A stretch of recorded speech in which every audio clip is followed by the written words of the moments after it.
Welcome back to At Your Library. We're talking to Jason Deeble, author of Sir Ryan's Quest, and Beth Crowley about the one book, Every Young Child, and Jason's book has been chosen for this year. And Jason, I understand you're going to be visiting each of the libraries to present your program based on the book, and that you sort of bring some of the characters in the book to life. Can you talk about that a little bit? Well, actually, at this very library, not very far from here, I met a woman, and I spoke to her and said that I was a writer. And she is a designer, and she does installations, and she did this installation for something called Fairy Tale Ball, and she invited me to take part, which was an opportunity for me to kind of make all these people come to life out of bric-a-brac that I had around my house. So for that event, I created these guys, and every now and then I bring them to library events, and they're basically a lot of hot glue, a little spray paint, and some old clothes. So I don't really mind so much when little kids run up and chew on them or whatever. And sometimes it works into the program, other times it doesn't. No, but I think it's fun to have props because it does help. Sure does. Yeah, I mean, People think that I created this stuff first and then drew the book, but actually it happened just the opposite. Although this is the very sweater that did inspire the character in the book. it does look very much like the sweater in the book. Yes, that never looked good on me, but it looked good. It was pretty good in the book.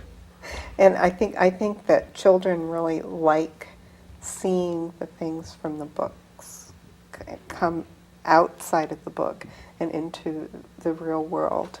The box monster, though, was kind of disappointing, I have to say, because in the book he's supposed to be like this climactic big beast lurking in the shadows, and now that I produced him, he looks kind of like a duck. Everyone right off the bat says, "Oh, nice duck." It's not a duck. There's teeth.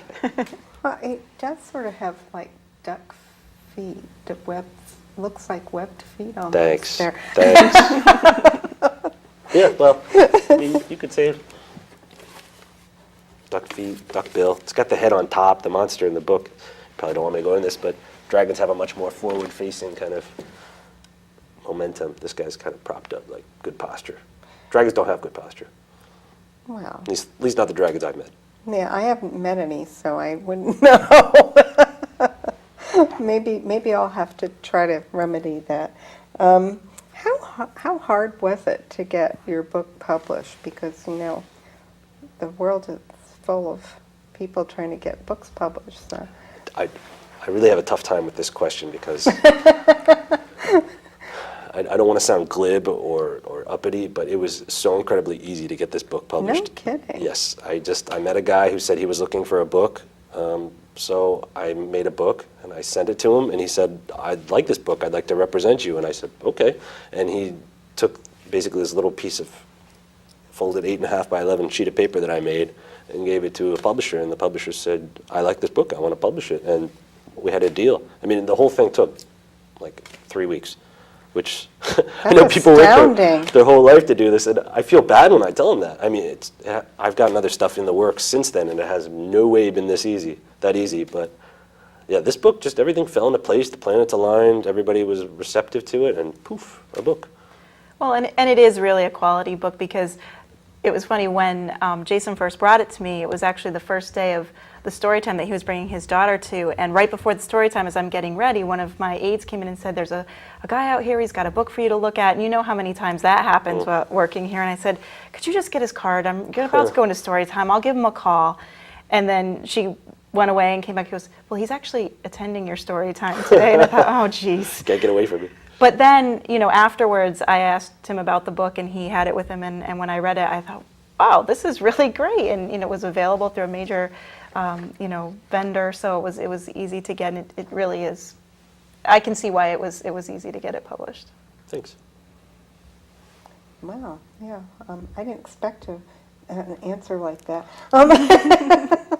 Do you have any other published books or plans for other books in the works? My next book is supposed to be coming out next fall, and it is it's graphic. It's not graphic, but you know, it's illustrated, and it's 10 chapters, all about science. It's more for middle school kids, and I've got other stuff in the work. Like I said, I've always got ideas kind of motioning along, and I think my agent, I drive him kind of nuts because I'm always like, oh, I have this other idea, and I push it towards him, and he's like, how many books can I submit to how many people and keep track of this? But in terms of actual book like that's coming out in bookstores tomorrow, I don't have anything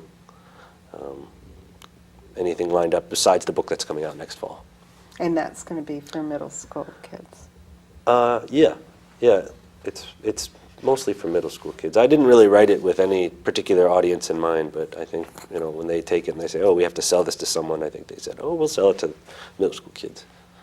Okay, well then I might be taking a look at that. Well, please do. Well, as Beth pointed out, you're actually kind of well known to many of the local children's librarians because you've attended story times with your daughter when she was a baby. Now that she's a little bit older, could you tell us if you think that early exposure to reading in libraries has had an impact on her development? Well, I can say that she loves books. That's her toy of choice. You put her down and let her go get what she wants to play with, and she'll get a book and bring it to you and ask you to read it, or she'll read it to you, or just hold it and look through the pages. And, I never did that as a kid. I can only say that going to the library so much with her has kind of inspired that or instilled that into her, that reading is fun and it's a communal thing that you do with another person, with Dad or with a librarian. So I would attribute her development to that. Also, she's extremely social, and that was kind of the idea, was that I was a stay-at-home dad. I had to kind of get her out and introduce her to other people, and now she's a super social butterfly, so I guess I could attribute that to it also. Yeah, it does help socialize them when they go to And school. for me, as a stay-at-home parent, it was awesome. Libraries are the most underutilized resource in the whole world as far as I'm concerned, because once I became a stay-at-home dad, it was just like libraries were my life source. Guess whose children are the least likely to go to story times? Don't tell me a librarian. Librarians. Criminal. Because we're here all the time. Only, I think, well, I did manage to get my sons to story times when they were very, very young, but only because I was working part-time. If I'd been working full-time, when would I have been able to bring them? But they were, of course, I always have books at home. I always took books home for them. And I just remember my youngest son, when he was 2, he would just bring you like book after book after book until the stack was like this big, because they are just entranced by books. It's something that, it's the artwork, it's the being able to turn the pages themselves. If you read it to them frequently enough, they memorize it, and then they can read it to you. And boy, if you forget a single word, they let you know. Honestly, they let you know. Absolutely. So I really do think it affects their development, not only as readers, but in their language skills and their social skills, to be brought to story time. And libraries are the place for that. So. And if the One Book Every Young Child program achieves one goal, it's that first step into literacy, which is the print attraction, desire, and that wanting to read and the wanting to use books in that way. And really just by providing some interactive, engaging activities that go along with a book and showing it to be a fun, loving experience you can do with your family, that's the main goal of what we're hoping to start, because that's really the first step before you can get onto any of the other 6 steps of early literacy. So that's what we're hoping to achieve Print with this. attraction is a step. It is. It's the like that. first. Sure. It's the very Print first attraction. one. Yep. Okay, is there anything else that either of you would like to add before we say goodbye? Well, as a writer, writing and drawing is a very solitary act, and when you produce a book, you're sitting by yourself for a very long time, which is kind of sad and depressing. So coming out and doing things like this is what I love. I love to get with the kids and read them a story and interact with them. It's really a lot of fun, and they get a lot out of it too, I think. So this is the really fun side of being an author illustrator. The really boring side is actually the authoring and illustrating. Oh, don't tell us that. We always think that's the glamorous side. It's glamorous to sit by yourself in a cold studio. No, it's wonderful. And I just wanted to mention that there are 12 libraries involved with this project, and we do have our own website, which is www.obeycct.org, which is the One Book website, and the listing of the libraries and all the events that will be happening over the next 3 months will be listed there, and we'll also have flyers and things at our library and at the other libraries. So encourage people to look for that and call us for more information. Okay, well, thank you. Thank you, Beth, and thank you, Jason, for coming and talking to us today. Thank you. And I hope our audience joins us again on At Your Library.